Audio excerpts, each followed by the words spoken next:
اللہ الرحمن الرحیم سورہ بنی اسرائیل کا رکوع نمبر 3 اور 15ویں پارے کا بھی رکوع نمبر 3۔ مختصر لفظی ترجمہ مختصر گرامر کے ساتھ، پھر انشاءاللہ اس کی تفسیر۔ بسم اللہ الرحمن الرحیم۔ وَقَضَىٰ رَبُّكَ، اور تیرے رب نے قضا یعنی فیصلہ کر دیا ہے۔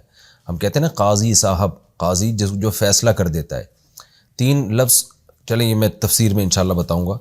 اللہ تعبدو، اللہ اصل میں تھا ان اللہ، تیرے رب نے فیصلہ کر دیا ہے کہ تم عبادت نہ کرو الا ایاہ، مگر صرف اسی کی یعنی ایک اللہ کی۔ وبالوالدین احسانا، اور فیصلہ کر دیا ہے تیرے رب نے بالوالدین والدین کے ساتھ احسانا بہت اچھا سلوک کرنے کا۔ اما اگر یبلغن، بلغ یبلغ بلوغن پہنچنا، اما اگر تو پہنچ جائیں عندک تیرے پاس الکبرا بڑی عمر، کبر تکبر کو کہتے ہیں، کبر عمر میں بڑے ہونے کو کہتے ہیں، بڑی عمر کو پہنچ جائیں، احدہما دونوں میں سے ایک، او کلاہما یا دونوں پہنچ جائیں، دونوں بوڑھے ہو جائیں یا دونوں میں سے ایک بوڑھا ہو جائے، فلا تقل تو مت کہہ لہما ان دونوں کے لیے افن، اف مت کر ان کے سامنے۔ اف کا مطلب کیا ہوتا ہے کہ کسی بات پر ناگواری کا اظہار کرنا، تو عربی میں اس کے لیے اف کا لفظ استعمال ہوتا تھا، کسی بھی زبان میں اس کے لیے جو لفظ استعمال ہوگا تو وہ ہی اس میں داخل ہوگا۔ وَلَا تَنْهَرْهُمَا، اور ان دونوں کو جھڑک مت۔ وَالضُّحَىٰ وَاللَّيْلِ اِذَا سَجَا میں بھی ہے نا، وَأَمَّا السَّائِلَ فَلَا تَنْهَرْ، جو سائل مانگنے کے لیے آئے اس کو جھڑکے مت، جیسے بھکاری کو جھڑکا جاتا ہے نا، چلو یہاں سے۔ وَلَا تَنْهَرْهُمَا وَقُلْ لَهُمَا، اور کہہ ان دونوں کے لیے قَوْلًا کریما، ادب والی بات۔ کریم کہتے ہیں عزت دار کو نا، تو ایسا کلام جس سے عزت جھلک رہی ہو، تو اس لیے اس کا آسان ترجمہ یہ بھی کیا جاتا ہے ان کے سامنے ادب سے بات کیا کر۔ وَخْفِضْ لَهُمَا، خفض یخفض کا معنی جھکانا، خفض کہتے ہیں جھکنے کو، حدیث میں آتا ہے نا فی کل خفض ورفع، نمازوں کی کیفیت کے خفض میں بھی تکبیر کہتے تھے اور رفع میں بھی، تو خفض یخفض جھکنا، وَخْفِضْ لَهُمَا جھکانا، وَخْفِضْ لَهُمَا اور جھکا تو ان دونوں کے لیے والدین کے لیے، جناح الذل، جناح عربی میں پر کو کہتے ہیں، یہاں بازو مراد ہیں، ذل ذلت کو کہتے ہیں، ذلت کے بازوؤں کو، یعنی ذلت سے یہاں مراد ہے انکساری، عاجزی کے بازوؤں کو تو ان کے لیے جھکا، من الرحمہ شفقت سے، رحمت سے، یعنی ذلت سے اپنے بازوؤں کو ان کے سامنے جھکا اس طور پر کہ اس سے شفقت جھلک رہی ہو، رحمت جھلک رہی ہو، تو اس لیے اس کا آسان ترجمہ کیا جاتا ہے ان کے سامنے عاجزی اور انکساری کے ساتھ جھکا رہے۔ یہ ہم اردو میں آسان ترجمہ کریں گے کہ ان کے سامنے شفقت اور عاجزی کے ساتھ جھکا رہے، یعنی شفقت کا ترجمہ رحمت سے کیا ہے، اردو میں اس کو شفقت ہی کہتے ہیں، اور ذل کا ترجمہ سے ہم عاجزی سے کریں گے، یعنی ماں باپ کے سامنے عاجزی اور شفقت کے ساتھ تو جھکا رہے۔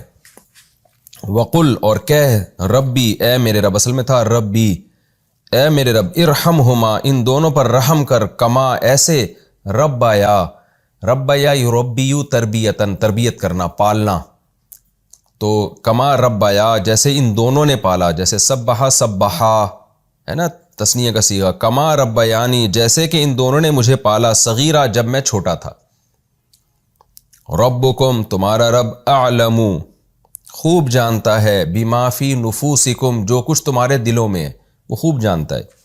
ان تکونو اگر تم ہوگے صالحین نیک، اگر تم ہوگے نیک، فإنہ تو بے شک وہ رب کان للأوابین ہے توبہ کرنے والوں کے لیے، اواب کا معنی اللہ کی طرف رجوع کرنے والے، یعنی رجوع کی کیا مطلب برائی سے لوٹ کر رجوع کرنے والے، تو ہے وہ توبہ کرنے والوں کے لیے غفورا معاف کرنے والا۔ وَآتِ ذَا الْقُرْبَى اور دے تو قرابت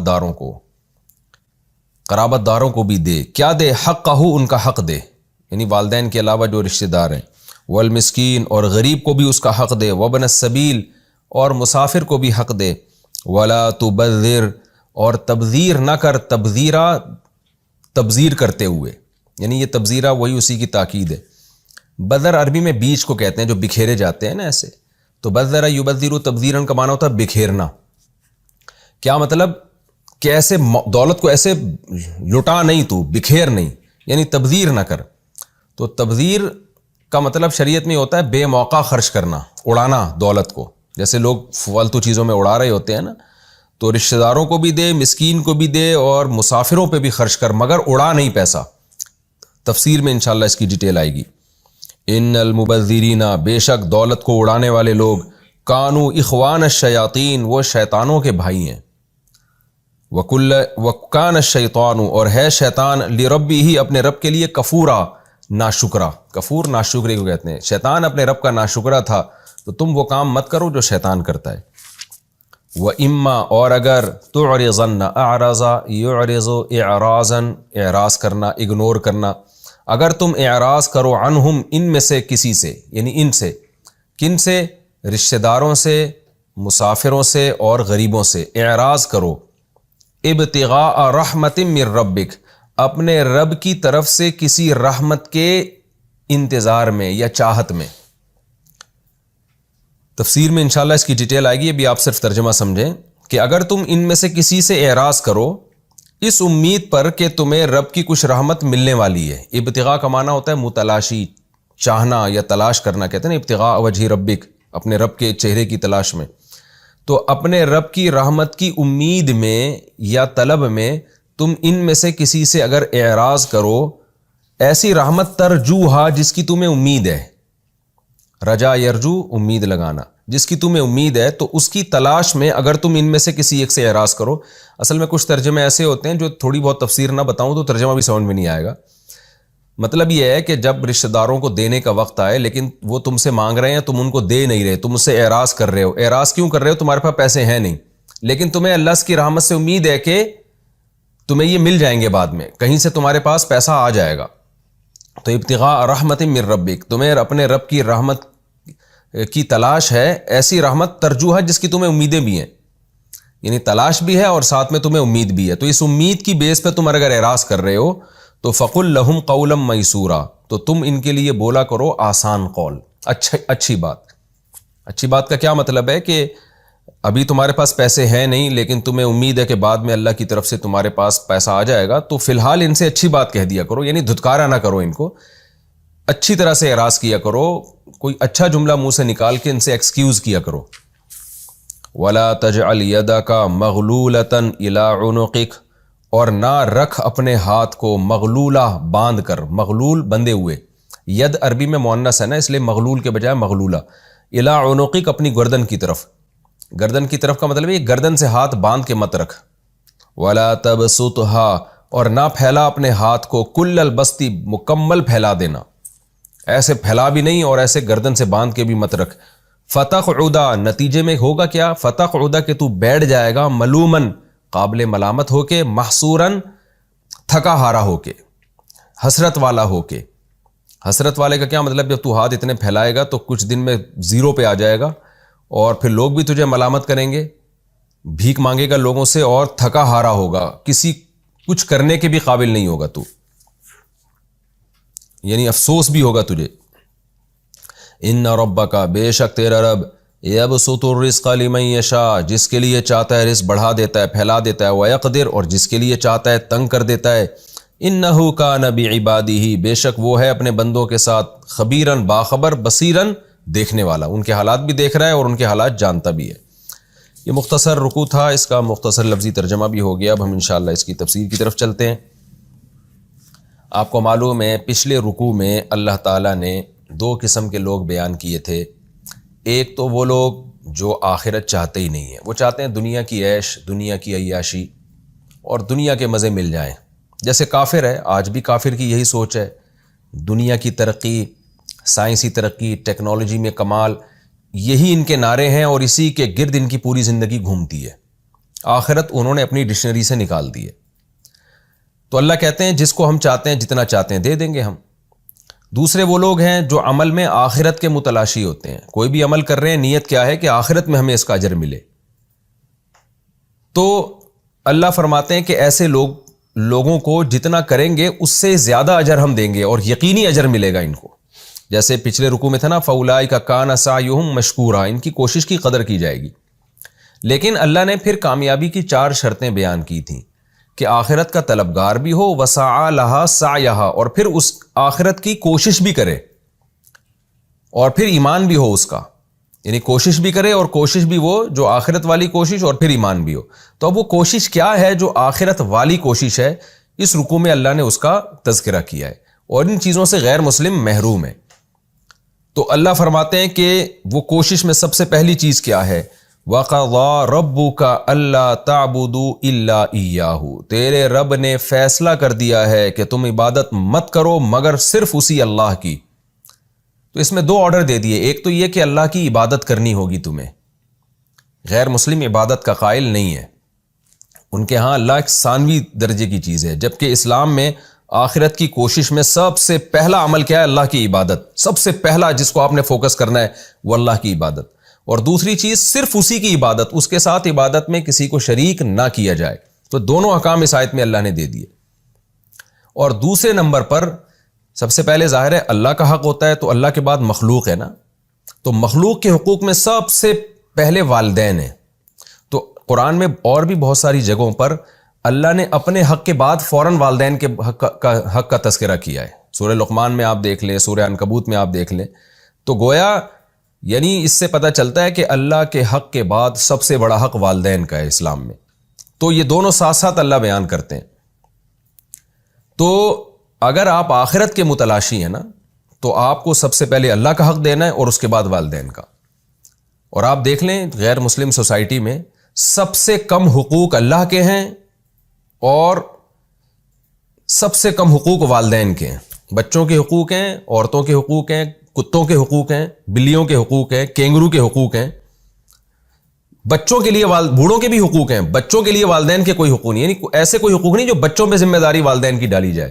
یہاں تو قرآن اولاد کو حکم دے رہے ہیں نا، ریاست اسٹیٹ کو تھوڑی کہہ رہا ہے کہ تم والدین کو پالو، اولاد کو حکم دے رہے ہیں کہ اپنے والدین کے ساتھ اچھا سلوک کرنا ہے۔ تو آخرت کا جو بھی طلبگار ہوگا اس کے لیے سب سے پہلے اللہ کی عبادت، اور اس میں کسی کے ساتھ اس کو شریک نہیں کرنا۔ عبادت میں نماز، زکوٰۃ، حج، یہ ساری عبادت کے جتنے احکام اسلام نے دیے یہ سب کے سب آ گئے، اور اس کے بعد والدین۔ اور یہ دو حقوق ایسے ہیں کہ قرآن نے ان کے لیے کہیں قضا کا لفظ استعمال کیا، کہیں امارہ کا لفظ استعمال کیا، اور کہیں وصا کا لفظ استعمال کیا۔ دیکھیں تین طرح سے آرڈر دیا جاتا ہے، ایک امارہ کہ اللہ حکم دیتا ہے تمہیں، ایک ہے قضا اللہ نے فیصلہ کر دیا ہے، ایک ہے ووصینا ہم نے وصیت کر دی ہے۔ تو امارہ تو عام آرڈر ہے، قضا اس سے اونچے درجے کی چیز ہے، اور وصیت اس سے بھی اونچے درجے کی چیز ہے۔ تو قرآن نے یہ دونوں قسم کے الفاظ ماں باپ کے لیے اور توحید کے لیے استعمال کیے۔ کیا مطلب؟ جب ہم کسی کو آرڈر دیتے ہیں نا تم یہ کام کرو، تو اس میں اتنی تاکید نہیں ہوتی۔ اگر ہم یہ کہتے ہیں ہم نے یہ فیصلہ کر دیا ہے، تو فیصلے کا کیا مطلب ہوتا ہے؟ جیسے جج نے باقاعدہ دونوں فریق کے دلائل سن کر جب ایک فیصلہ کیا ہے تو اس فیصلے کو ریورس نہیں کیا جا سکتا اگر وہ سپریم کورٹ کا فیصلہ ہے۔ ظاہر تو اللہ کا فیصلہ بھی تو سپریم کورٹ سے بھی اوپر کا فیصلہ ہے نا۔ تو یہ انتہائی تاکیدی حکم کے لیے فیصلے کا لفظ استعمال ہوتا ہے کہ یہ میری طرف سے فیصلہ ہو چکا ہے۔ حکم میں ایسا ہوتا ہے کہ جب آپ کسی کو آرڈر دیتے ہیں تو اس میں اس بات کا احتمال ہوتا ہے، اگلا کہتا ہے کہ سر آپ میری بات سمجھیں، آپ نے مجھے آرڈر تو دیا لیکن اس میں تھوڑا سا سقم ہے، اس میں تھوڑا سا آپ کسی سے مشورہ لے لیں۔ تو پھر جو آرڈر دینے والا ہے وہ دوبارہ سوچ لیتا ہے اس پر۔ لیکن جب فیصلہ سنا دیا جاتا ہے اور فیصلہ بھی سپریم کورٹ کی طرف سے ہو جس کو چیلنج نہ کیا جا سکے، تو فیصلے کا مطلب اب تو اس پر عمل ہو کے رہے گا۔ تو قرآن نے توحید کے لیے اور ماں باپ کے ساتھ حسن سلوک کے لیے فیصلے کا لفظ استعمال کیا ہے، اور وصیت اس سے بھی بڑھ کے چیز ہے۔ وصیت کسے کہتے ہیں؟ جب کوئی دنیا سے جا رہا ہوتا ہے اس وقت جو آرڈر دیتا ہے اس آرڈر کو وصیت کہا جاتا ہے۔ جیسے کسی کا باپ دنیا سے جا رہا ہے اور وہ اپنے بچوں کو کہتا ہے بیٹا میں دنیا سے جا رہا ہوں اور میں تمہیں وصیت کر کے جا رہا ہوں کہ یہ کرو یہ کرو یہ کرو، تو یہ بھی انتہائی اہم حکم ہوتا ہے۔ فیصلے میں پھر بھی تھوڑا بہت عقل کے درجے میں امکان ہے کہ شاید واپس لے لیا جائے، وصیت میں امکان ہی نہیں ہوتا، کیونکہ جب آپ وصیت کرتے ہیں تو اس کے بعد مر جاتے ہیں آپ، تو وہ پتھر پہ لکیر بن جاتا ہے وہ حکم، اب وہ چینج نہیں ہو سکتا۔ اور وہ حکم بھی انتہائی اہم حکم ہوتا ہے، کیونکہ مرتے ہوئے انسان چھوٹی موٹی باتیں نہیں کر رہا ہوتا۔ مرتے ہوئے انسان کو پتا ہے میں دنیا سے جا رہا ہوں، میں سلیکٹڈ احکام ہیں جو انتہائی امپورٹنٹ ہیں میرے بچوں کے لیے، جن پر عمل کرنا، میں ان باتوں کا اس کو حکم دوں گا۔ تو قرآن نے وصیت کا لفظ بھی استعمال کیا مجازن، اللہ تو وصیت نہیں کرتا، یعنی اللہ تو دنیا سے نہیں جائے گا، وہ تو ہمیشہ سے ہمیشہ رہے گا، لیکن تاکید کے لیے وصیت کا لفظ استعمال کیا۔ تو اس سے پتہ چلتا ہے کہ قضا کا لفظ اور وصیت کا لفظ یہ بتا رہا ہے کہ اسلام میں اللہ کی عبادت اور توحید اور والدین کے ساتھ حسن سلوک کی کس قدر اہمیت ہے، اور آج ہماری سوسائٹی میں اس کا کیا حشر ہو رہا ہے اس کے ساتھ۔ تو اللہ فرماتے ہیں وَقَضَىٰ رَبُّكَ أَلَّا تَعْبُدُوا إِلَّا إِيَّاهُ، تیرے رب نے فیصلہ کر دیا ہے کہ تم عبادت مت کرو مگر صرف اسی اللہ کی، وَبِالْوَالِدَيْنِ إِحْسَانًا، اور والدین کے ساتھ اچھا سلوک کرو۔ دیکھیں احسان میں بار بار بتا چکا ہوں، کسی بھی عمل میں ایکسیلنسی پیدا کرنا، یعنی بہت اچھے طریقے سے والدین کے ساتھ پیش آؤ۔ اور پھر بوڑھے والدین کا اللہ نے الگ سے تذکرہ کیا۔ وجہ اس کی یہ ہے کہ جب والدین جوان ہوتے ہیں تو اولاد ان سے خدمت لے رہی ہوتی ہے، جیسے باپ کما کے کھلا رہا ہوتا ہے، ماں گھر میں خدمت کر رہی ہوتی ہے، اور ماں باپ کو اس وقت خدمت کی زیادہ ضرورت نہیں ہوتی۔ بڑھاپے میں معاملہ ہو جاتا ہے بالکل الٹا، اب وہ بیچارے کسی کام کے نہیں رہے، باپ ریٹائر ہو گیا ہے، اولاد کی ذمہ داری اب وہ کمائے، وہ اور پھر ریٹائر بھی ہو گئے، کما بھی نہیں رہا، اور پھر بوڑھا بھی ہو گیا ہے۔ بوڑھا ہونے سے طبیعت میں چڑچڑاپن پیدا ہو رہا ہے، بیماریاں آ رہی ہیں، تو وہ سوسائٹی کو بوجھ لگنے لگتے ہیں ایسے والدین، ماں بھی بوجھ لگنے لگتی ہے، باپ بھی بوجھ لگنے لگتا ہے۔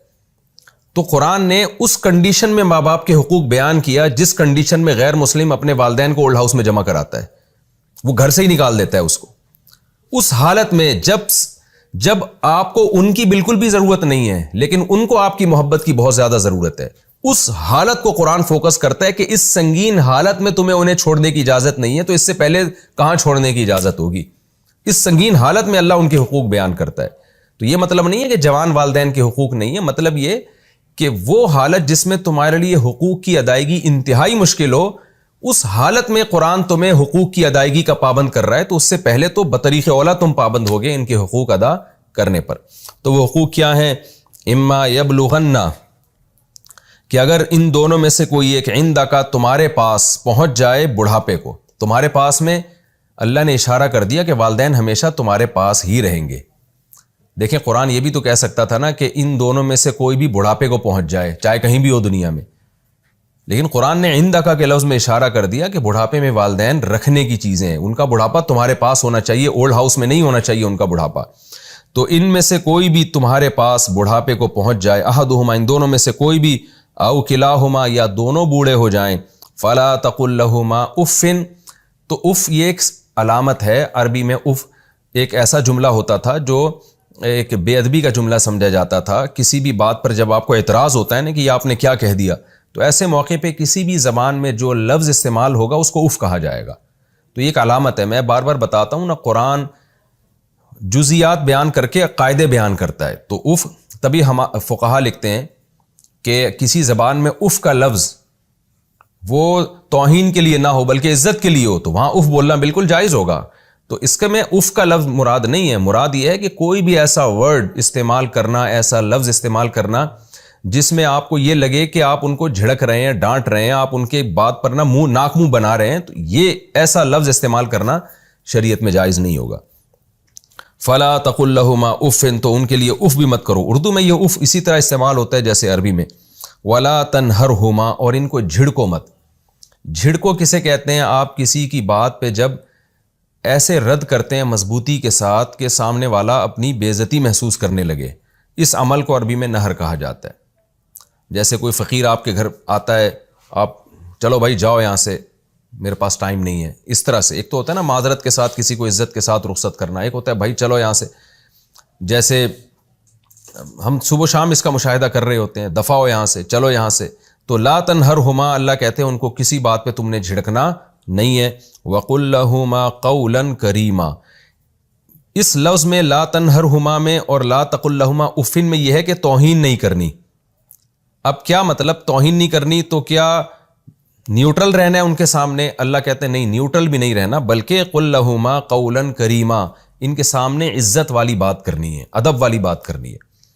ایک یعنی 3 درجات ہوتے ہیں، ایک تو یہ کہ آپ کسی کی انسلٹ کر رہے ہیں، توہین کر رہے ہیں، ایک یہ ہے کہ آپ نہ انسلٹ کر رہے ہیں نہ اس کو ادب دے رہے ہیں، جیسے نیوٹرل لوگ دنیا میں پھر رہے ہوتے ہیں، ہم نہ ان کی توہین کر رہے ہوتے ہیں اور نہ ان کو رسپیکٹ دے رہے ہوتے ہیں، اور تیسرا درجہ یہ ہے کہ آپ اگلے کو رسپیکٹ دیں۔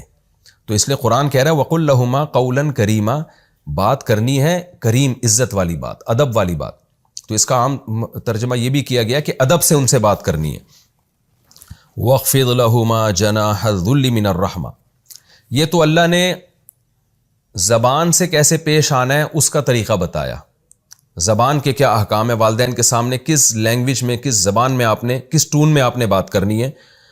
اب اللہ کہتے ہیں کہ تمہارا ظاہری ایٹیٹیوڈ کیسا ہونا چاہیے والدین کے سامنے. وَاخْفِضْ لَهُمَا جَنَاحَ الذُّلِّ، جو ذلت کے بازو ہیں، عاجزی کے بازو ہیں، وہ تم نے ان کے سامنے جھکانے ہیں، من الرحمہ، شفقت سے.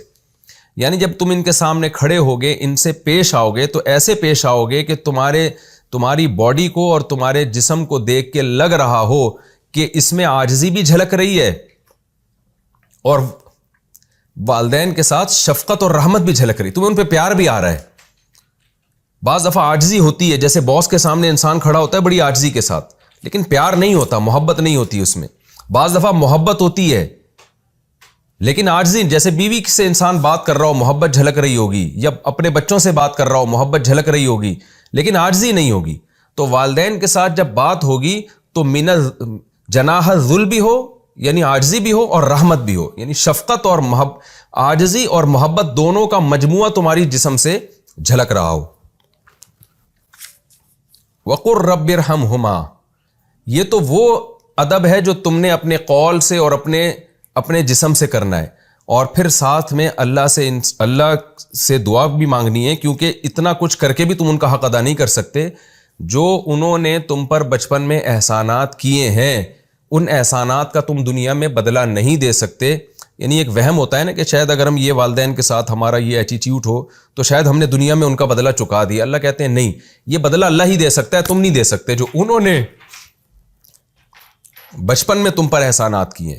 اس لیے تم نے اللہ سے دعا مانگنی ہے.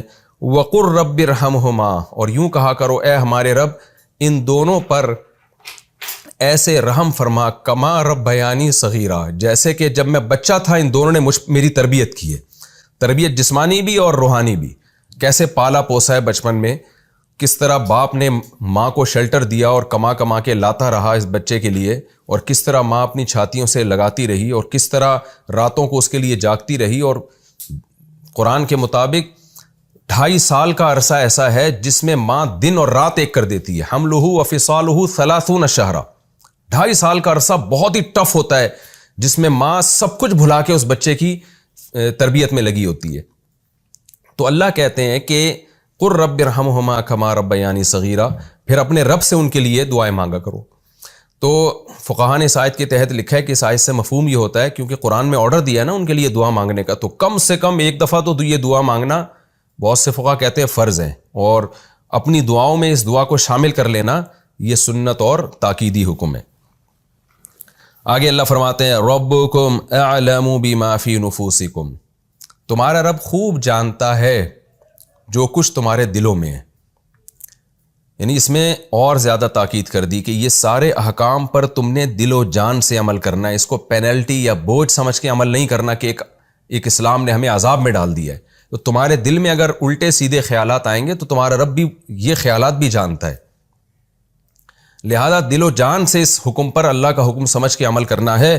ہاں یہ ضرور ہے ان تکونوا صالحین، اب چونکہ اتنی زیادہ تاکید والدین کے حقوق کی بیان کر دی گئی ہے تو ظاہر ہے انسان جہاں والدین کے حقوق کے لیے تیار ہوتا ہے وہاں اس میں خوف بھی پیدا ہو جاتا ہے کہ بھئی یہ تو بہت سخت احکام اللہ نے دے دیے، تو ہم سے تو اس پر عمل ہی نہیں ہو پائے گا، اور اس کے نتیجے میں کہیں جہنم کی آگ میں نہ ہم چلے جائیں. تو اگلی آیت میں اللہ نے اس کا تذکرہ کیا کہ ان تکونوا صالحین، اگر تم نیک بنو گے، فَإِنَّهُ كَانَ لِلْأَوَّابِينَ غَفُورًا، تو اللہ توبہ کرنے والوں کے لیے غفور بھی ہے. کیا مطلب؟ تم ان احکام کو فالو کرنے کی کوشش کرو اور نیک بنو. اگر کبھی کوتاہی ہو جاتی ہے، غلطی ہو جاتی ہے، تو توبہ کا دروازہ کھلا ہوا ہے. دیکھیں ہر گناہ کے بعد توبہ کا دروازہ کھلا ہوا ہے، لیکن اللہ اس کا تذکرہ نہیں کرتا کہ جب بھی کوئی گناہ بیان ہو قرآن یہ کہے کہ اگر توبہ کر لو گے تو معاف کر دے گا. قرآن کی ایسی عادت نہیں ہے. لیکن اسپیشل والدین کے جہاں حقوق اللہ نے بیان کیے وہاں اللہ توبہ کا اس لیے تذکرہ کرتا ہے کہ علماء اس آیت کے تحت لکھتے ہیں مفسرین کہ والدین کے ساتھ چونکہ رہنا بہت عرصہ ہے، انسان جس کے ساتھ کم رہتا ہے نا، کبھی کبھار ملاقات ہوتی ہے، اس کے حقوق کی ادائیگی آسان ہوتی ہے. اور والدین کے ساتھ صبح و شام انسان رہتا ہے. پھر بعض دفعہ والدین کی طرف سے بھی زیادتی ہوتی ہے، اور ہو سکتی ہے اس میں کوئی یعنی اس کے ثبوت ہمیں ملتا ہے، تاریخ سے بھی ملتا ہے، مشاہدوں سے بھی ملتا ہے، اور صحابہ کے دور میں بھی ہمیں ملتا ہے. تو والدین کی طرف سے بھی بعض دفعہ زیادتی ہوتی ہے، جس میں انسان کی طرف سے جو ری ایکشن ہوتا ہے وہ اعتدال سے بڑا ہوا ری ایکشن ہوتا ہے. تو اس لیے قرآن نے بیان کیا کہ اگر کبھی غلطی ہو جائے، ان حقوق میں کوتاہی ہو جائے، تو توبہ کا دروازہ کھلا ہوا ہے، تو مایوس مت ہونا، بلکہ اللہ سے توبہ استغفار کر لینا، اللہ اس گناہ کو معاف کر دے گا. تو ہم نے علماء سے سنا ہے کہ انسان اگر کبھی ماں باپ سے اونچی آواز میں بات کر لے، تو اگر یہ عمل کبھی کبھار ہوتا ہے نا، تو اللہ سے بھی معافی مانگے، ماں باپ سے بھی معافی مانگے، اور پھر اس کو بھول جائے، پھر مسلط نہ کرے اپنے اوپر کہ میں نے اللہ کے حکم کو توڑ دیا تو میرا پتہ نہیں کیا بنے گا. کیونکہ جب آپ کسی چیز کو مسلط کر لیتے ہیں تو پھر مایوسی کی طرف جاتے ہیں، آپ ڈپریشن کی طرف جاتے ہیں. تو قرآن نے یہ ڈپریشن ہی ختم کرنے کے لیے بتایا ہمیں کہ اگر توبہ کرو گے تو اللہ معاف کر دے گا. تو اگر کبھی کبھار ایسا ہو جاتا ہے نا، کبھی کبھار، تو ماں باپ سے بھی معافی مانگے اور اللہ سے بھی. اور اگر یہ عادت پڑ چکی ہے، بار بار ایسا ہو رہا ہے، یا ماں باپ کی طرف سے زیادتی اتنی ہو رہی ہے کہ بار بار آپ کی آواز اونچی ہو رہی ہے، تو پھر علماء کہتے ہیں کہ کوشش تو کنٹرول کرنے پر کرے، لیکن پھر صرف اللہ سے توبہ کر لینا کافی ہے. کیونکہ بار بار جب آپ انسان سے معافی مانگتے ہیں نا، تو انسان بھی تنگ ہوتا ہے اس عمل سے، بلکہ وہ مذاق اڑانا شروع کر دیتا ہے کہ تیرا تو کام ہی یہی ہے. تو پھر صرف اللہ سے توبہ کی جائے، اور پھر لیکن ساتھ ساتھ اپنے عمل کی اصلاح کی بھی کوشش کی جائے کہ میں کس طرح سے اپنی زبان پہ کنٹرول کروں. اور اس کے علماء نے مختلف نسخے بیان کیے ہیں کہ جب بھی آپ بد کلامی کریں، بد تہذیبی کریں، تو آپ کو چاہیے کہ کچھ رقم صدقہ کر دیں، یا چند 2 رکعت نماز اپنے اوپر لازم کریں، یعنی کوئی سزا دیں تاکہ آہستہ آہستہ یہ برائی چھوٹے. اور ایک بات جو سوسائٹی کے حالات کو دیکھ کر بیان کی جاتی ہے، وہ میں یہیں بیان کر دیتا ہوں، میں بھول نہ جاؤں، کہ بعض دفعہ ماں باپ کی طرف سے واقعی زیادتی اتنی ہوتی ہے اولاد پر کہ وہ بہت زیادہ اس کو ٹارچر کر رہے ہوتے ہیں. یہ چند کیسز ہی ہیں ہماری سوسائٹی میں. زیادہ تر اولاد والدین کی نافرمان ہوتی ہے، خوب سمجھ لیں. زیادہ تر ہماری سوسائٹی میں والدین پر ظلم ہوتا ہے، کیونکہ جب اسلام ہمارے گھروں سے نکل رہا ہے اور لبرلزم آ رہا ہے، ایجوکیشن کے نام پہ جو بد تہذیبی آ رہی ہے یونیورسٹی اور کالجز میں، اس کے نتیجے میں لوگوں نے باپ کو باپ سمجھنا، ماں کو ماں سمجھنا چھوڑ دیا ہے. تو ہماری ینگ جنریشن آج کل اس کی نظر میں والدین کی کوئی حیثیت نہیں ہوتی، بس اسی باپ کی عزت ہوتی ہے جو اولاد کو اپنے سے بھی، جو اولاد کو باپ بنا کے جس نے رکھا ہوا ہو. یعنی آج اگر کسی گھر میں باپ کی عزت ہو رہی ہے نا، تو وہ باپ ہوگا جس نے اولاد کو باپ بنایا ہوا ہو. تو اس ابا کو تو لوگ مانتے ہیں. جو باپ گھر میں باپ بن کے رہے گا اس کی ویلیو نہیں ہے، جو ماں گھر میں ماں بن کے رہے گی اس کی ویلیو نہیں ہوتی، الا ماشاء اللہ. تو لیکن کہیں اس کے برعکس بھی ہوتا ہے، کہیں واقعی والدین کی طرف سے بھی زیادتی ہوتی ہے. تو ایسے موقع پہ حتی الامکان برداشت کیا جائے. لیکن اگر برداشت سے معاملہ باہر ہو گیا تو پھر علماء کہتے ہیں کہ پھر والدین سے الگ رہا جائے. ایسی صورت میں، کیونکہ بار بار ان کی حق تلفی ہوگی، زبان درازی ہوگی، پھر آپ کی زندگی کی برکتیں ختم ہوں گی. تو ایسی صورت میں پھر بہتر یہی ہے کہ تھوڑا سا ان سے ریزرو ہو جائے انسان، کیونکہ پھر بار کیونکہ ناقابل برداشت تو ظاہر ہے انسان کبھی بھی اپنے اوپر بوجھ نہیں ڈال سکتا. تو ایسے ہمارے سامنے بہت کیسز آئے ہیں کہ ماں نے اتنی زیادتی کی یا باپ نے اتنی زیادتی کی، اولاد کو بالکل نفسیاتی مریض بنا دیا. تو اور پھر اولاد ماں باپ کے سامنے زبان چلانے لگی، وہ بھی غلط ہے. تو نتیجہ کیا نکلا؟ گھروں میں بہت فساد ہوتا ہے. تو جب کوئی خطرناک حد تک خدا نخواستہ نوبت پہنچ رہی ہو، تو پھر والدین سے بلوغت کے بعد علیحدگی اختیار کرنے میں کوئی حرج نہیں ہے. پھر آپ الگ رہیں اور پھر ان سے تھوڑا سا ریزرو رہیں، مالی لحاظ سے ان کے حقوق سارے ادا کرتے رہیں، اور کبھی کبھار ان سے ملتے رہیں، ان کی خیریت پوچھتے رہیں. لیکن پھر اتنا قریبی تعلق نہ رکھیں جس سے ڈپریشن میں جانا شروع ہوں یا ان کی حق تلفی پہلے سے بھی زیادہ شروع ہو جائے. تو یہ پھر زیادہ خطرناک. لیکن ایسے بہت ہی کم کیسز ہوتے ہیں. وَآتِ ذَا الْقُرْبَى حَقَّهُ وَالْمِسْكِينَ، والدین کے بعد سب سے بڑا حق ہے رشتہ داروں کا. میں نے بتایا تھا نا، ان چیزوں کا بیان ہو رہا ہے جو آخرت کی کوششیں ہیں. تو آخرت کی کوششوں میں سب سے پہلے توحید، پھر اس کے بعد اللہ کی عبادت اور توحید، پھر اس کے بعد والدین کے ساتھ حسن سلوک، اس کے بعد قرابت داروں کے ساتھ. تو یہ چیز بھی آپ کو ان لوگوں میں نظر نہیں آئے گی جو آخرت پر ایمان نہیں رکھتے. ان میں بھی قرابت داری کے حقوق ادا کرنا تو دور کی بات، قرابت داری کا نظام ہی ختم ہو گیا. اب قرابت داروں میں بھائی بہنیں ہیں، پھر دادا دادی نانا نانی تو والدین ہی میں آتے ہیں، بھائی بہنیں ہیں، چچا خالہ ماموں بھتیجے بھانجے، یہ سارے قرابت داروں کی ایک فہرست ہے. لیکن آپ دیکھیں غیر مسلموں میں یہ سب قرابت داری ختم ہو گئی. جب قرابت داری نہیں رہی تو ان کے حقوق کہاں سے ہوں گے؟ تو جو آخرت کو ماننے والے لوگ ہیں یا آخرت کے لیے کوشش کرتے ہیں ان کے رشتہ دار بھی ہوتے ہیں، اور رشتے وجود میں آتے ہیں شادی بیاہ سے، نکاح سے اور اولاد کی کثرت سے. تو یہ سب چیزیں ان آیتوں میں خود بخود اس مفہوم میں داخل ہیں. میں جو اتنا نکاح کو اور اولاد کی کثرت کو پروموٹ کرتا ہوں، اس کی وجہ یہی ہے کہ اسلام کمپلیٹ ہوتا نہیں ہے اس کے بغیر، اسلامی نظام اس کے بغیر چل نہیں سکتا. وہ حقوق جو قرآن نے ہمیں بیان کیے ہیں ان کی ادائیگی اس کے بغیر ممکن نہیں ہے. اسلام ایک خاندان کو دیکھنا چاہتا ہے اور اس خاندان کو کہ پھر حقوق متعین کر کے ان حقوق کی ادائیگی کرواتا ہے آپ سے. وَآتِ ذَا الْقُرْبَى، اور قرابت داروں کو بھی دے، حقہ، ان کا حق. وہ حق مالی بھی ہے اور جسمانی بھی ہے. مالی حق کیا ہے؟ ایک تو واجب حق ہے. وہ واجب حق ہے جس کو سورہ بقرہ میں اللہ نے بیان کیا، وَعَلَى الْوَارِثِ مِثْلُ ذَلِكَ، وَعَلَى الْوَارِثِ مِثْلُ ذَلِكَ. یہ خوب اچھی طرح سمجھیں کہ نان نفقہ جو ہے نا، نان نفقہ عورت کا ٹوٹلی شوہر پر ہے. جب تک اس کی شادی نہیں ہوتی تو اس کے باپ پر ہے. اور اولاد کا ٹوٹلی نان نفقہ جب تک لڑکا بالغ نہیں ہوتا باپ پر ہے، چاہے بیٹی ہو یا بیٹا. اور بیٹی بالغ ہونے کے بعد بھی جب تک اس کی شادی نہیں ہوتی اس کا نان نفقہ ٹوٹلی اس کے باپ پر ہے. یہ اسلام نے بیان کیے، ان کے دلائل میں کئی بار دے چکا ہوں. لیکن قرآن کیا کہتا ہے کہ اگر کسی کا باپ نہیں ہے، والد کا انتقال ہو گیا، تو اب نان نفقہ کس پر آئے گا؟ تو وَعَلَى الْوَارِثِ مِثْلُ ذَلِكَ.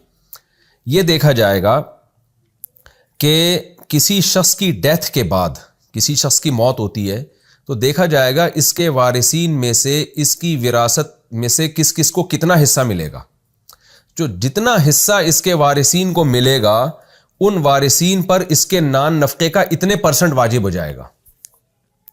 مثال کے طور پر زید ایک شخص ہے، اس کی موت ہوئی، اور زید کی موت کے بعد، یعنی زید ایک شخص ہے، اس کی آگے اولاد ہے نا، زید کا انتقال ہو گیا. بلکہ اس کو ہم اور آسان کر دیتے ہیں کہ زید ایک شخص ہے، اس کی ڈیتھ ہوئی تو اس کے باپ نہیں ہے اور ماں بھی نہیں ہے، یا باپ ہے یا باپ نہیں ہے لیکن ماں ہے. بلکہ اور آسان کرنے کے لیے میں صرف بہن بھائی بتاتا ہوں تاکہ وراثت کی تقسیم کے مسئلہ سمجھانے میں آسانی ہو. زید کی ڈیتھ ہوئی، اس کے 2 بھائی ہیں اور 2 بہنیں ہیں. تو اب اس کی وراثت جائے گی 2 بھائیوں اور 2 بہنوں میں. 2 بھائیوں کو ڈبل ملے گا اور بہن کو آدھا ملے گا. اب فرض کر لیں کہ اس نے 1 لاکھ روپے چھوڑے ہیں، تو 1 لاکھ میں سے اس کے 2 بھائیوں کو جو ملے گا، 2 دونی 4 5 6، تو اس 1 لاکھ کے ٹوٹل 6 حصے کیے جائیں گے، 6 حصے. اور 6 میں سے ہم دیں گے 1.5 لاکھ کر لیتے ہیں تاکہ 1.5 لاکھ کو 600 میں ڈیوائڈ کرنا آسان ہے نا. زید کی ڈیتھ ہوئی، اس نے وراثت میں 1.5 لاکھ روپے چھوڑے، اور اس کے وارثوں میں 2 بھائی ہیں اور 2 بہنیں ہیں. تو 2 بھائی کو 2 بہنوں کے برابر ملے گا، تو 1 بھائی جو ہے وہ 2 بہنوں کے برابر، یعنی ہم نے اس کے 6 حصوں میں ڈیوائڈ کیا. تو ایک حصہ آئے گا 25,000 روپے. تو ایک بہن کو وراثت ملے گی 25,000 اور ایک بھائی کو وراثت ملے گی 50,000. تو 2 بھائیوں میں 50,000 ہو گئے، 1 لاکھ پورا ہوا، اور 2 بہنوں میں 25,000 چلے گئے. تو یہ ان کی ٹوٹل وراثت تقسیم ہوگی. تو اب ہم دیکھ رہے ہیں کہ زید کے مرنے کے بعد وارثوں کو جو حصہ مل رہا ہے وہ ایک کو 50,000، ایک کو 50,000، ایک کو 25,000، ایک کو 25,000. یعنی ایک بہن کے حصے میں 1/6 آ رہا ہے. خلاصہ یہ نکلا، ایک بہن کے حصے میں جو وراثت آ رہی ہے وہ 1/6 آ رہی ہے، یعنی ٹوٹل وراثت کا 6واں حصہ آ رہا ہے. اور بھائی کے حصے میں ٹوٹل وراثت کا 3واں حصہ آ رہا ہے، 1/3. اب سمجھیں، اگر یہ زید کی ڈیتھ نہ ہوئی، یہ زندہ ہے اور یہ بیچارہ اپاہج ہو گیا، معذور ہو گیا، اس کے پاس کمانے کے ذرائع نہیں ہیں، تو پھر شریعت یہ کہتی ہے کہ اگر یہ مر جاتا تو بہنوں پہ 1/6 آتا اور بھائیوں پہ 1/3 آتا.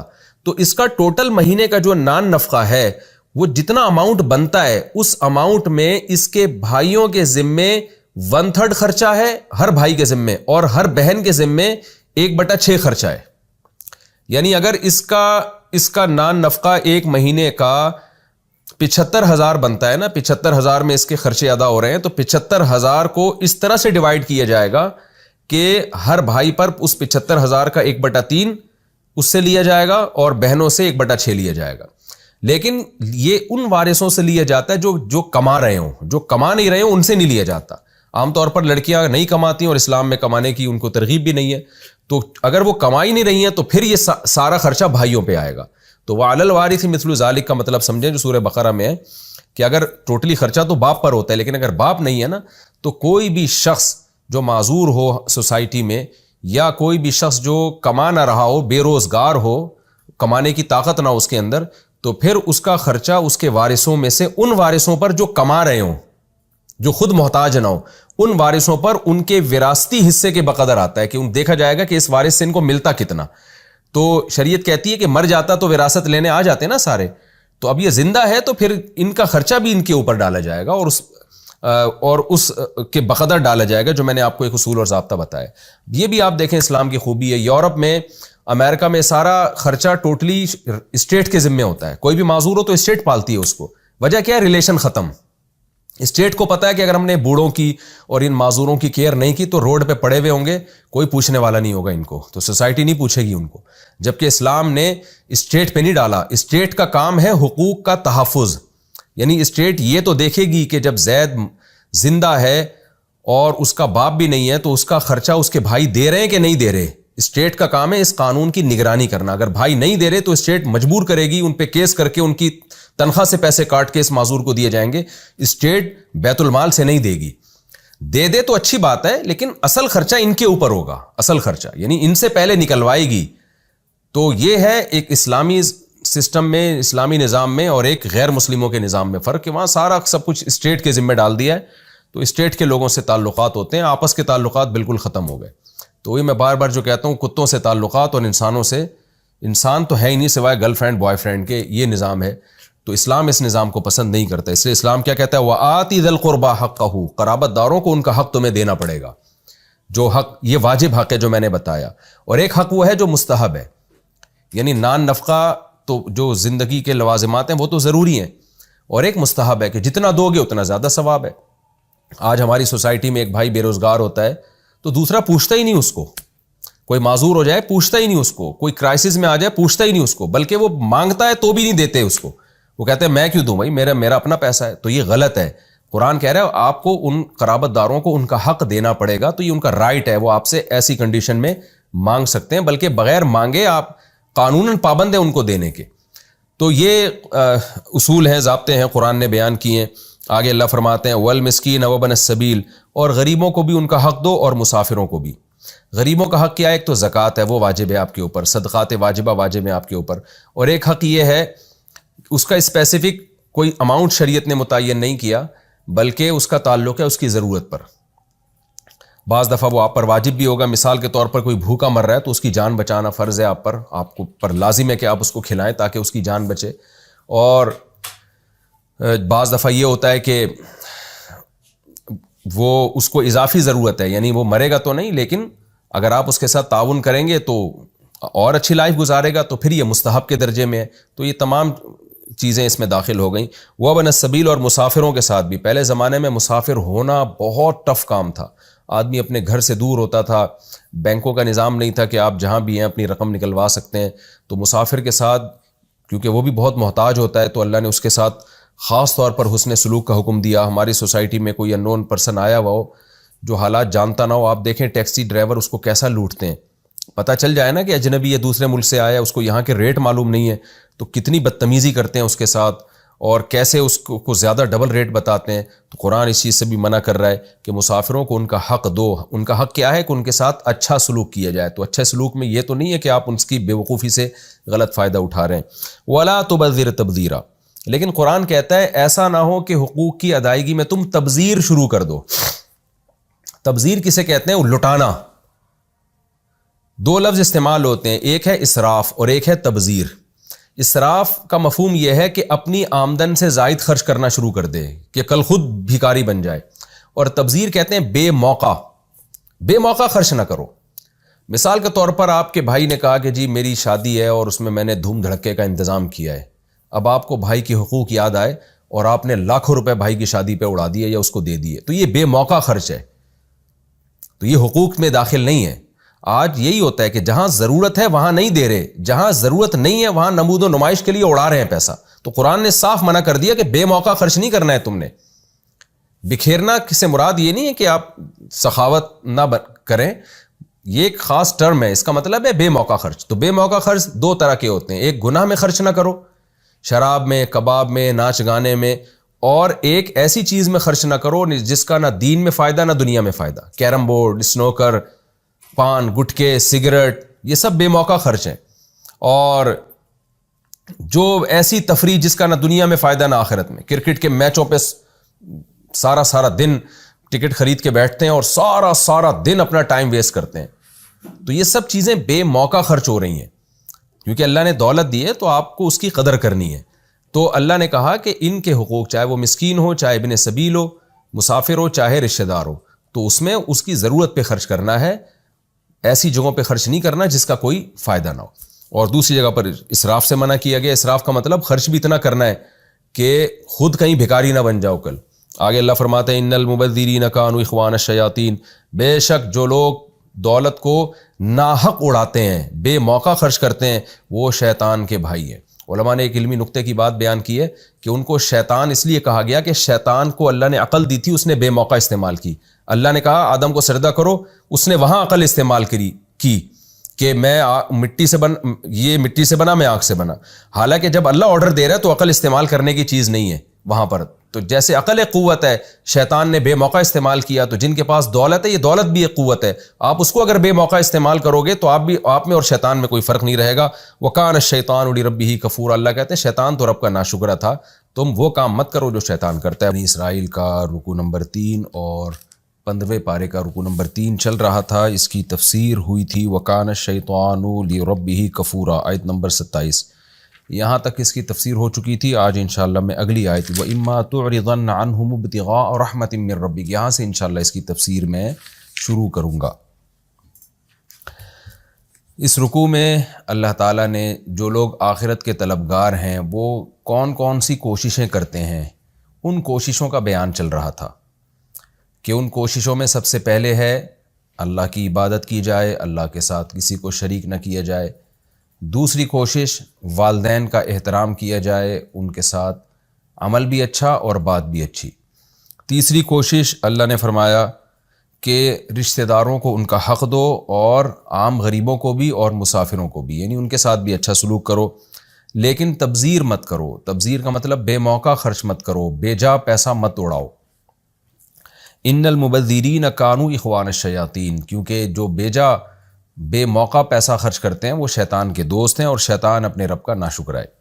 آگے ارشاد ہے وَإِمَّا تُعْرِضَنَّ عَنْهُمُ ابْتِغَاءَ رَحْمَةٍ مِّن رَّبِّكَ، بعض دفعہ یہ ہوتا ہے کہ آپ کے پاس پیسہ نہیں ہے، آپ رشتہ دار پہ خرچ کرنا چاہتے ہیں، یا کوئی آپ کا ریلیٹیو یا کوئی غریب یا کوئی مسافر آیا آپ سے مدد مانگی اور آپ کے پاس پیسے نہیں ہیں، آپ کے پاس اس کی مدد کا کوئی ذریعہ نہیں ہے، لیکن آپ کو امید ہے کہ یہ مجھے کچھ وقت کے بعد پیسے مل جائیں گے، یہ کچھ وقت کے بعد میں اس کے ساتھ تعاون کر سکتا ہوں، اس بیس پہ آپ اس سے اعراض کر رہے ہیں۔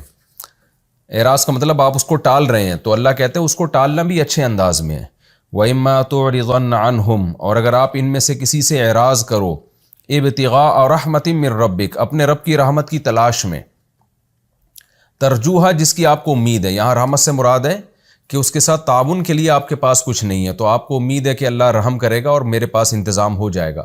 جیسے بعض لوگوں کی تنخواہ ڈیلے ہو جاتی ہے، یا مہینے کا آخر چل رہا ہے، ان کو پتہ ہے جی 1 تاریخ کو سیلری ملے گی، یا تجارت کا نفع آئے گا میرے پاس، یا اور کوئی وجہ ہو، تو اللہ کہتے ہیں کسی کو بھی اپنے رحمت کی امید ہو اور اس امید کی بیس پر وہ اس کو ٹال رہا ہو، تو فَقُلْ لَهُمْ قَوْلًا مَيْسُورًا، تو پھر ان رشتہ داروں اور مسکینوں اور مسافروں کو آپ نے میسورہ آسان بات کہنی ہے، یعنی آسان ہلکی بات، طنز نہیں کرنا، دھتکارنا نہیں ہے، ان سے اعراض بھی ایک اچھے انداز سے کرنا ہے، یعنی ان سے کوئی امید کی بات کر لینی ہے، بھائی ابھی میرے پاس گنجائش نہیں ہے، بعد میں اللہ نے موقع دیا تو میں انشاءاللہ تمہارے ساتھ تعاون کروں گا، مطلب ذلیل کر کے رسوا کر کے نکالنا نہیں ہے۔ دیکھیں اس آیت میں یا اس سے پہلے والے جو ایپیسوڈ تھا اس میں اللہ تعالیٰ نے جو رشتہ داروں کے حقوق بیان کیے نا، تو جگہ جگہ مال کی بات آ رہی ہے۔ آج جو ہمارے حقوق ہیں نا وہ زبان سے بہت اچھے ہیں، میں دیکھتا ہوں نا اپنے کلچر کو غیر مسلم کلچر سے جب ہم کمپیئر کرتے ہیں نا، تو پتہ چلتا ہے کہ قرآن ہمیں کیا بنانا چاہتا ہے، اور ہم وہ اخلاق چاہ رہے ہیں جو غیر مسلموں کے پاس ہیں۔ ان کے اخلاق زبان سے ہیں، زبان سے بہت اچھے ہیں، ٹھیک ہے اسلام نے زبان سے بھی اچھا رہنے کا حکم دیا، یعنی زبان سے ہر ایک سے تھینک یو، ہر ایک سے بہت نائس ٹو میٹ یو، اس طرح کے ڈائلاگ بہت چلتے ہیں وہاں، لیکن عملی طور پر کیا کر رہے ہیں بھائی؟ عملی طور پر تو جو قوم اپنی گرل فرینڈ کو اپنے خرچے پہ چائے نہ پلا سکتی ہو، آپ اس کے کیا آپ اس کو کہیں گے کہ اچھے اخلاق ہیں اس کے؟ جو ماں باپ پہ پیسہ نہ خرچ کرتے ہوں، جو اولاد پہ پیسہ نہ خرچ کر سکتے ہوں، تو قرآن جگہ جگہ پیسے کا حکم دے رہا ہے، آتی ذی القربی حقہ، مسکین اس کو حق دو، اور حق میں آگے کیا فرمایا کہ تبذیر مت کرو، بے موقع پیسہ خرچ نہ کرو۔ اس سے پتہ چلتا ہے کہ حق دینے میں بھی سب سے پہلی چیز پیسہ ہے، تو پیسے آپ کو دینے پڑیں گے ان کو۔ تو ہمارے بھی وہی جو لبرل لوگوں کے اخلاق ہیں نا، دینداروں میں بھی وہی چیز آ رہی ہے، بس دھیلا خرچ کرنے کے لیے تیار نہیں ہوتے، اور ان پہ جو جن کا اللہ نے حق زیادہ بتایا ہے، خرچ کریں گے تو ادھر ادھر بہت کر دیں گے، جن کا اللہ نے حق بتایا ان پہ نہیں خرچ کر رہے ہوتے۔ تو یہ اس آیت سے یہ بہت اہم بات ثابت ہوتی ہے کہ اللہ تعالیٰ کہہ رہے ہیں تمہیں اگر بعد میں ملنے کی امید ہے تو ان کو تم نے نظر انداز بھی ایک طریقے سے کرنا ہے۔ آج ہر آدمی اپنی دولت پہ سانپ بن کے بیٹھ گیا کہ میں کماتا ہوں تو میرا رائٹ ہے، میرا حق ہے۔ آگے اللہ فرماتے ہیں وَلَا تَجْعَلْ يَدَكَ مَغْلُولَةً إِلَىٰ عُنُقِكَ، اپنے ہاتھ کو مت باندھو اپنی گردن سے، یعنی کنجوس مت بن جاؤ، اتنے کنجوس کہ جیسے کہ ہاتھ گردن پہ باندھ لیے نا، کسی کو دینا ہی نہیں ہے، یہ کنایا ہے۔ وَلَا تَبْسُطْهَا كُلَّ الْبَسْطِ، اور نہ ایسے پھیلا دو، یوں کر کے لٹانا شروع کر دو۔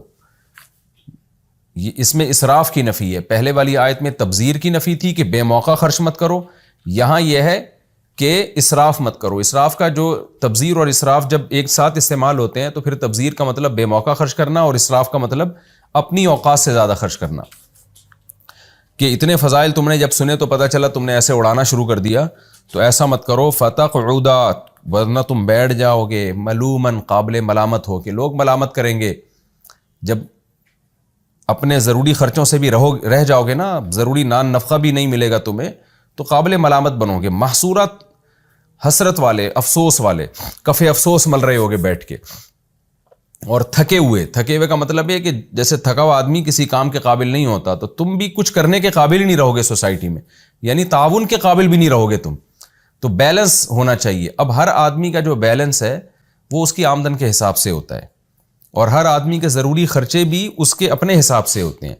ایک خرچہ ہو سکتا ہے میرے حق میں ضروری ہو، آپ کے حق میں ضروری نہ ہو، اور ایک نوعیت کا اماؤنٹ خرچ کرنا ہو سکتا ہے میرے حق میں اسراف ہو، آپ کے حق میں اسراف نہ ہو، یا میرے حق میں اسراف نہ ہو، آپ کے حق میں اسراف ہو۔ تو یہ ہر ایک کے حالات مختلف ہوتے ہیں، ہر ایک کے حالات دوسرے سے جس طرح مختلف ہیں تو اسی حساب سے اس کو مشورہ دیا جائے گا۔ آگے اللہ فرماتے ہیں ان ربک یبسط الرزق لمن یشاء ویقدر، تیرا رب جس کے لیے چاہتا ہے رزق بڑھا دیتا ہے اور جس کے لیے چاہتا ہے روک دیتا ہے۔ یہ گویا اشکال کا جواب دیا جا رہا ہے، کیونکہ قرآن نے اتنی زیادہ فضیلت بیان کی خرچ کرنے کی، رشتہ داروں پہ کرو، اگر ابھی نہیں ہے تو بعد کا وعدہ کر لو، اور اچھے طریقے سے ان کو اگنور بھی کرنا ہے تو اس کا بھی ایک اچھا طریقہ ہونا چاہیے۔ تو پھر اللہ نے اسراف سے روکا کہ نہ تبذیر کرنی ہے نہ اسراف کرنا ہے۔ بعض غریب ایسے ہوتے ہیں، ان کی حالت ایسی قابل ترس ہوتی ہے کہ انسان کہتا ہے کہ بھائی میرے پاس گنجائش ہو نہ ہو میں اس کو پہ لازمی خرچ کروں، اور اتنا خرچ پہلے زمانے میں بہت ہوتا تھا، اب تو اس کی مثالیں اتنی زیادہ نہیں ملتی، لیکن عرب میں ویسے ہی بہت سخاوت تھی، تو اس میں بعض دفعہ یہ ہوتا تھا اتنا دے دیا کرتے تھے کہ خود پھر بھیک مانگنے پر آ جاتے۔ تو اللہ کہتے ہیں کہ دیکھو یہ جو غریب ہے نا، جس پر میں تمہیں خرچ کرنے کا حکم دے رہا ہوں، تو یہ غربت بھی اللہ نے اس کو دی ہے، لہذا اس کی غربت دور کرنے میں اعتدال سے تجاوز مت کرو، اتنا مت کرو کہ خود غریب بن جاؤ اور خود بھیک مانگنا شروع کر دو۔ تو سب سے پہلے اپنا اتنا دفاع کرنا ہے کہ لوگوں کے سامنے ہاتھ نہ پھیلانا پڑے تمہیں۔ تو ایسے موقع پہ جب تمہارے دل میں وسوسہ آئے گا اور شیطان تمہیں کہے گا کہ سب کچھ اس پہ لٹا دو، بعض دفعہ شیطان سخاوت کا بھی حکم دے رہا ہوتا ہے، کیونکہ اس کو پتہ ہے کہ آج یہ سخاوت کا مظاہرہ کرے گا تو کل بھیک مانگے گا لوگوں کے سامنے، تو وہ دیکھنے میں وہ عمل نیکی ہے لیکن حقیقت میں وہ نیکی نہیں ہے، کیونکہ آپ اعتدال سے تجاوز کر رہے ہیں۔ تو قرآن کہتا ہے کہ جب غریب آدمی کی حالت دیکھ کر تمہیں یہ خیال آئے کہ بھائی میں اسراف سے کام لیے بغیر گزارا نہیں ہے، مجھے سب کچھ دینا پڑے گا، تو ایسے موقع پہ اللہ کہتے ہیں کہ یہ مت کیا کرو، بلکہ یہ سوچ لیا کرو کہ یہ تو رب کی دین ہے، کسی کو زیادہ دیا کسی کو کم دیا، دنیا کا نظام ایسے ہی چلے گا۔ تو ایسا نہیں ہو سکتا کہ اتنا خرچ کرو کہ ساری دنیا سے مکمل ہی غریب کا خاتمہ ہو جائے اور سارے تمہارے جیسے دولت مند بن جائے، یہ نہیں ہے، یہ اللہ کی تقسیم ہے، یہ ہمیشہ ہے، ہمیشہ رہے گی۔ تو اس لیے اللہ نے تسلی دی کہ اسراف سے بچنے کے لیے تسلی کا جملہ ان ربک یبسط الرزق لمن یشاء، کہ تیرا رب جس کے لیے چاہتا ہے روزی بڑھا دیتا ہے اور جس کے لیے چاہتا ہے تنگ کر دیتا ہے۔ تو اس لیے اس میں جتنا حکم دیا جا رہا ہے ان احکام کی رعایت کرتے ہوئے خرچ کرو، اس میں حد سے تجاوز مت کرو۔ اصل میں یہ آیتیں آج کے دور میں سمجھنا بہت مشکل ہیں، کیونکہ آج تو جتنا خرچ کرنا چاہیے اتنا نہیں کر رہے ہوتے، آج تو طبیعتوں میں بخل بہت ہے۔ لیکن اس زمانے میں یہ مثالیں تھیں جب حاتم طائی جیسے لوگ گزرے تھے کہ وہ سب کچھ ہی خرچ کر کے پھر انسان مجبور ہو جاتا تھا کہ میں کل گزارا کیسے کروں گا۔ اور اس چیز کا تعلق توکل سے بھی ہے۔ بعض لوگوں کا توکل بہت کامل ہوتا ہے، جیسے نبی صلی اللہ علیہ وسلم وہ خرچ کر دیا کرتے تھے، ایک دھیلا بھی نہیں چھوڑتے تھے اپنے لیے، لیکن آپ کا توکل کامل تھا کہ جب بھوک لگے تو صبر کرتے تھے۔ تو آج ایسا توکل بھی نہیں ہے۔ تو اس لیے جو عام حکم قرآن کا ہے وہ یہی ہے کہ جتنا اللہ پہ توکل ہے، اعتماد ہے اور جتنی گنجائش ہے اس کو ملحوظ رکھ کے ان تمام لوگوں کا خیال کیا جائے۔ انہ کان بعبادہ خبیرا بصیرا، بے شک وہ اللہ اپنے بندوں کے اس کا باخبر بھی ہے اور ان کے حالات کو دیکھ بھی رہا ہے۔ تو وہ اپنے بندوں کو کسی کے رزق میں اضافہ کرتا ہے، کسی میں کمی کرتا ہے، تو یہ دپل میں یا اتفاق سے نہیں ہو رہا، بلکہ اس میں یہ حکمت پر مبنی ایک نظام ہے کہ وہ باخبر ہے، بصیر بھی ہے، تو دیکھ کے سمجھ کے سب کچھ کر رہا ہے، خود بخود یہ نہیں ہو رہا۔ یہ ہمارا رکوع جی کمپلیٹ ہو گیا، اور اس رکوع میں اللہ نے توحید کا، والدین کی اطاعت کا اور ان کے ساتھ حسن سلوک کا حکم دیا، اور رشتہ داروں پہ خرچ کرنے کا، مسافروں پہ خرچ کرنے کا اور اعتدال سے خرچ کرنے کا، یہ تمام چیزوں کا اللہ نے حکم دیا۔ اور یہ وہی، یعنی اس کا خلاصہ یہی ہے کہ جو آخرت کے طلبگار ہیں تو وہ یہ والے اعمال کریں گے تو ان کو آخرت ملے گی۔ تو اس کا یہی خلاصہ ہے۔ اب ہم اگلے رکوع کی طرف چلتے ہیں۔